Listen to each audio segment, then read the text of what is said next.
Livro áudio, A Louca Corrida que Não Acaba Nunca.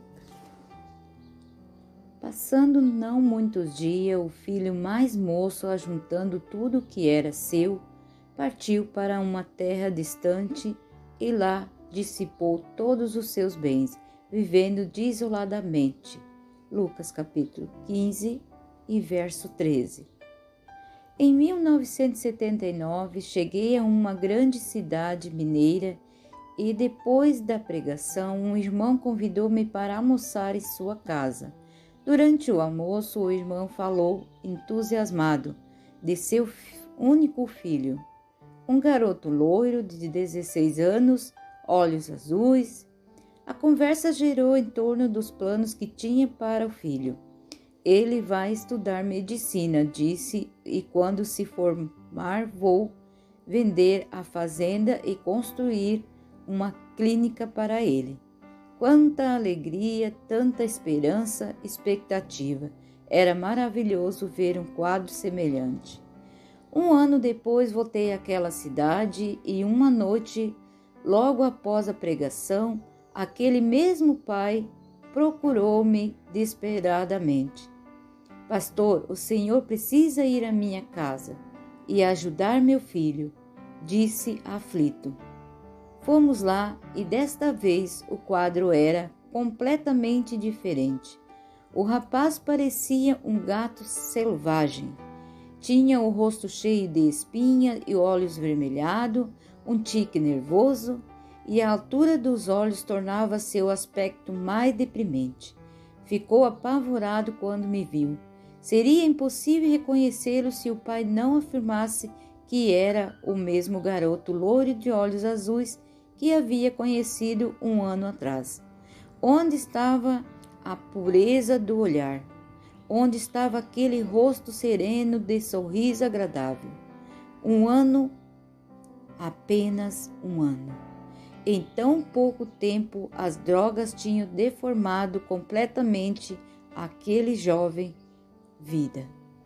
Passando não muitos dias, isto revela a rapidez com que o pecado estraga as coisas que toca.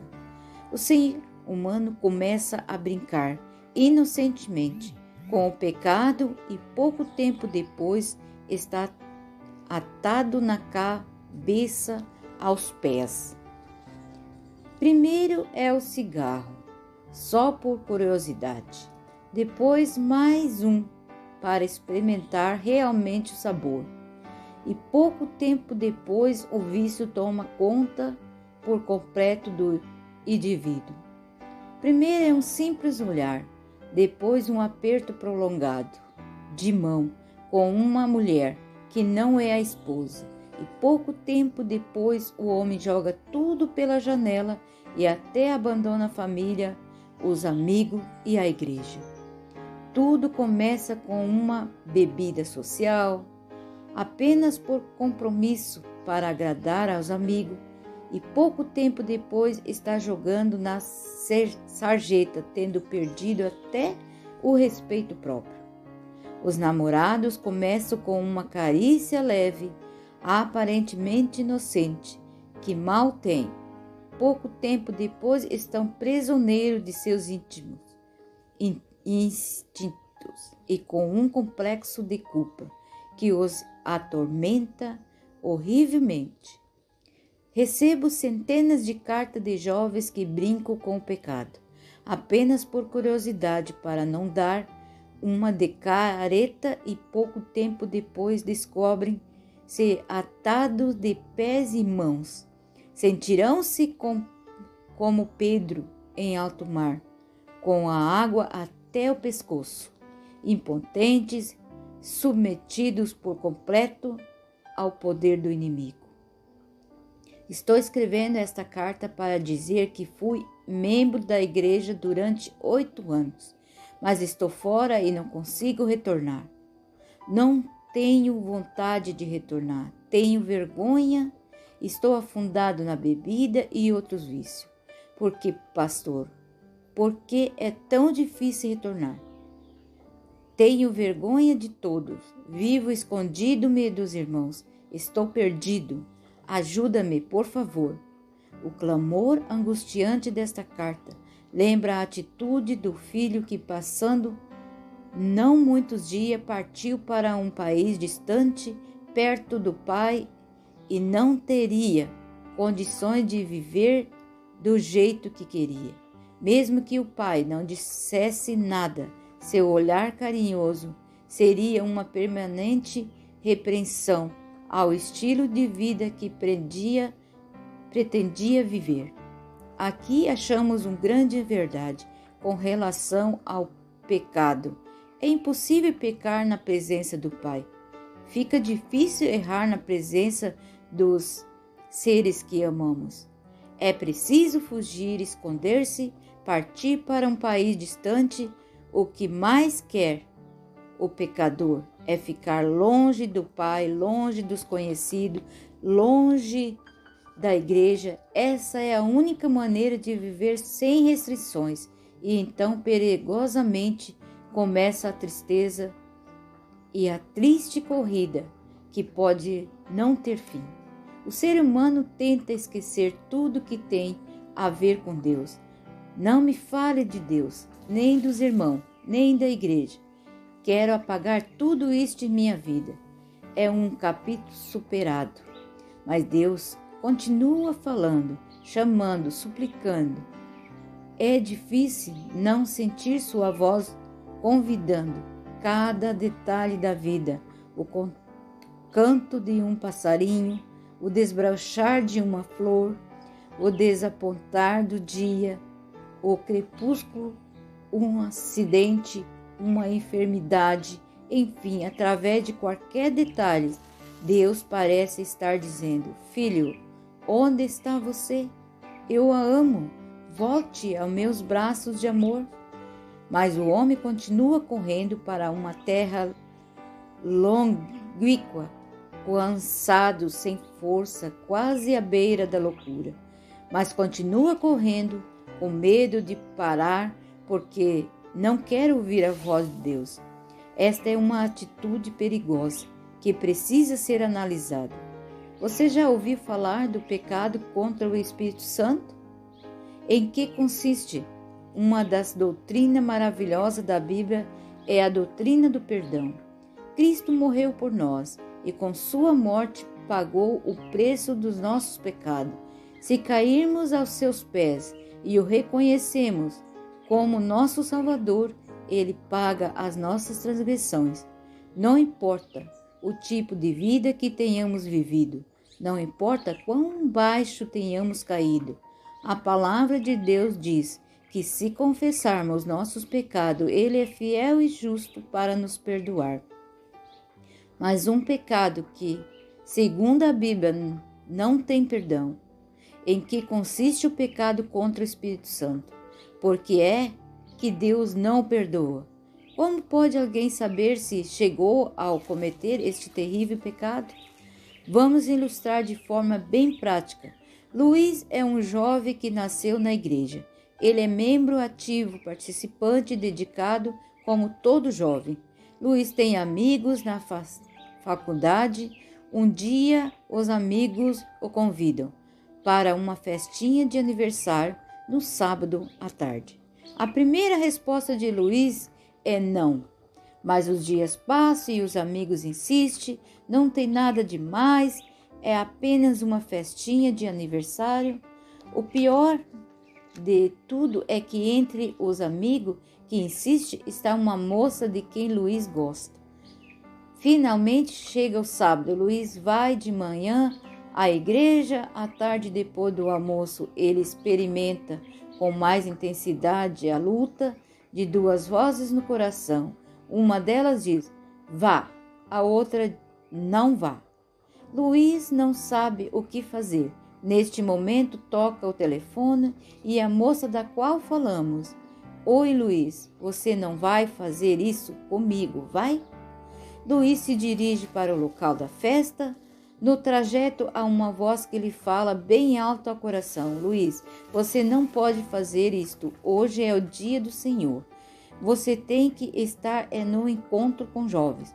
Mas Luiz vai em frente. A voz não o deixa, quase o atormenta. É insuportável. Essa voz, Espírito Santo falando ao coração. Finalmente, Luiz chega ao local. Há muita alegria e música para todo mundo, menos para ele. A voz continua ali falando sempre. Ele se sente mal e não consegue ficar ali muito tempo. Volta para casa correndo. Deita na cama e chora. A voz continua. Por que, Luiz? Por que você magoou o coração do seu amigo? Luiz promete nunca mais fazer isso. O tempo passa e em outro dia os amigos aparecem e o convidam para um piquenique no sábado. Novamente, a luta reconhece em seu coração. Uma voz diz: vá, Luiz, você já foi outra vez. Outra voz. Luísa Pavão, você viu na vez anterior como foi triste. Esta última é a voz do Espírito Santo. Mas Luiz tenta apagá-la e não ouvi-la. No ônibus, enquanto se dirige ao piquenique, a voz continua falando. Luiz, hoje você deveria estar na igreja, não é sábado? Mas Luiz tenta distrair-se para não escutar. Lá no piquenique, os rapazes e as moças tocam violão, cantam, brincam e depois começa o som, a dança e a cerveja. Luiz não consegue chegar a tanto, pelo menos desta vez. Ele não bebe cerveja. Mas a vida continua e os piqueniques, e as festas e as saídas aos sábados repetem-se com maior frequência. A voz do Espírito sempre falando, suplicando, aconselhando, e Luiz sempre tentando esquecê-la, distrair-se para não ouvi-la. O que ele não percebe é que a voz lentamente, com o correr dos dias, vai se apagando, até que um dia não fala mais. Cada vez que aparecia um novo convite, Luiz ia com maior facilidade. A voz cada vez falava mais baixinho. Agora Luiz não só vai, como participa de tudo. Dança, fuma, bebe, nada mais intimida, nada mais dói. Ele não espera um novo convite, procura os convites. Não existem mais princípios, não existe mais amigos Jesus, não existe mais igreja, começa a justificar suas atitudes, acha que todo mundo está errado, que a igreja é bitola, que tudo depende da cabeça de cada um e passa a defender o erro. Onde está a voz que naquele primeiro sábado em que os colegas de faculdade o convidaram para uma festinha de aniversário, falou tão alto em seu coração a ponto de levá-lo a abandonar a reunião, voltar para casa e chorar? Onde está a voz do Espírito Santo, que tantas outras vezes falou, suplicou e implorou? O nosso coração, meu querido amigo, é como a palma da mão. Se você não está acostumado a trabalhar pesado e um dia pega uma enxada, a mão começa a doer. Se você parar, a pele continuará sempre lisa e sensível. Se você continuar, apesar da dor, aparecerá uma bolha. A bolha arrebentará e pouco a pouco irá nascendo uma pele grossa, que conhecemos como o nome de calo. É uma espécie de couro duro e insensível, nunca mais sentirá dor. A dor que sentimos no coração quando começamos a palhar caminhos errados é a voz do Espírito Santo. Mas se não ouvirmos, a dor irá diminuindo pouco a pouco, até ficarmos com o coração calejado. Não há mais dor, não há mais sensibilidade. Isto é o que a Bíblia chama de pecado contra o Espírito Santo. E por que é que Deus não pode perdoar esse pecado? Será porque ofendemos tanto que Ele não quer saber mais de nós? Não, não é assim. O amor de Deus é um amor infinito, misterioso, incompreensível. Apesar de nossos erros, de nossas teimosia, de nossas rebeldia contra a voz de seu Espírito, Ele continua nos amando. Mas por que então não perdoa o pecado contra o Espírito Santo? Não porque Ele não queria perdoar, mas porque o ser humano que chegou a cometer esse pecado não sente que está errado. Tudo está bem para ele. Nada mais dói, nada mais o toca. Não sente mais a voz de Deus suplicando em seu coração. Em consequência, ele vive anestesiado em seu pensamento, em seu pecado. Não precisa de arrependimento para que ele não acha que está errado. Não pede mais perdão porque não sente necessidade dele. E Deus não pode forçar o ser humano a aceitar o perdão. O pecado contra o Espírito Santo é imperdoável, não porque Deus não queira perdoar, mas porque o homem não quer o perdão. Talvez você esteja pensando neste momento: será que alguma vez ofendi o Espírito Santo de Deus? Será que muitas vezes, quando a sua voz me chamou, continuei fazendo as coisas erradas? O que fazer se eu me estiver distanciando da sua voz de Deus? Se hoje, por não ter ouvido tantas vezes a voz do Espírito Santo, ela não me fala ao coração com a mesma intensidade com que falava antes, quando era missionário entre os índios, capaz na Amazônia de meu país, vivi uma experiência que me ensinou uma grande lição. Devia passar aquela noite na mata e decidi fazer uma fogueira. O fogo é vida para o índio. Com ela, prepara seus alimentos durante o dia e à noite ele a luz, proteção e calor.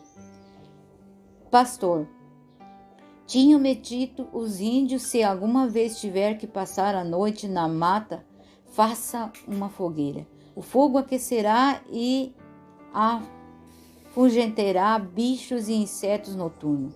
Lembrando disso, consegui lenha e armei uma fogueira de caçador, que serve para cozinhar e fornecer luz e calor. Tinha aprendido isso tudo na classe do líder. Procurei os fósforos na mochila e, para surpresa minha, a caixinha estava completamente úmida. Um a um, os palitos foram acabando sem conseguir nada mais do que faísca. Fiquei assustado, restava apenas 5, 6 palitos e eu não conseguia ter que passar a noite em meio à escuridão de uma selva desconhecida. Tremi só a pensar, sabia o que isso significava. Tentei lembrar de tudo que tinha aprendido na especialidade de fogos e fogueira. Procurei um ninho abandonado. Os ninhos de passarinho, geralmente, o material é muito fácil de pegar fogo. Consegui gravetos e folhas secas, pronto estava na reta final. Risquei mais 2 palitos, a faísca brotou e desapareceu como as outras vezes. Tirei a camisa e coloquei de lado para evitar a corrente de ar e agora pensei comigo: tem que ser agora. Mas uma faísca quase corri atrás dela, soprando levemente para que se ela recobrasse a vida e nada. E agora? Ou nunca? Estremeci e orei a Deus. A faísca brotou ao riscar mais um palito e correu bem ao meio do material inflamável no ninho. Soprei e a faísquinha tornou-se maior. Coloquei uma palhinha, continuei assoprando, uma folhinha seca, mais um graveto. Apareceu o fogo pequenino no início. Continuei assoprando, mais uma folha seca, mais um graveto maior e uma outra folha, e em pouco tempo o fogo na sua plenitude estava salvo. Graças a Deus, não passaria a noite na escuridão e no frio, e tinha luz, tinha calor, tinha fogo, estava salvo. Você entendeu? Às vezes, por essas coisas que a vida tem, vamos distanciando de Deus. Vamos indo lentamente para uma terra distante, longe do Pai, longe da igreja, longe dos irmãos, longe até de nós mesmos. Lá na terra de angústia, no desespero, na solidão, ficamos sozinhos, perdidos e tristes. E chamamos a Deus em nosso coração. E Ele nos responde: ah, sim, querido filho. Eu nunca deixei de amar você. Meu espírito sempre esteve com você. Vem agora aos meus braços de amor. Neste momento é possível que a voz de Deus esteja ardendo em seu coração, como uma grande fogueira. Se assim agradeça ao Pai e continue sendo iluminado e dirigido pelo Espírito. É também possível que a voz de Deus se tenha tornado apenas um fogo pequeno em sua vida. Por favor, não deixe que ele apague. Mas o que acontecerá se a voz do Espírito em sua vida não estiver passando de uma pequena faísca? Por favor, agarre-se a ela desesperadamente. Não permita que ela desapareça. Obedeça-lhe e deixe-se guiar por ela. Ouça-o no início, ela será nada mais do que faísca, mas se tornará longo, um fogo, e se continuar ouvindo-a, lhe obedecendo, tornará-se uma fogueira de vida.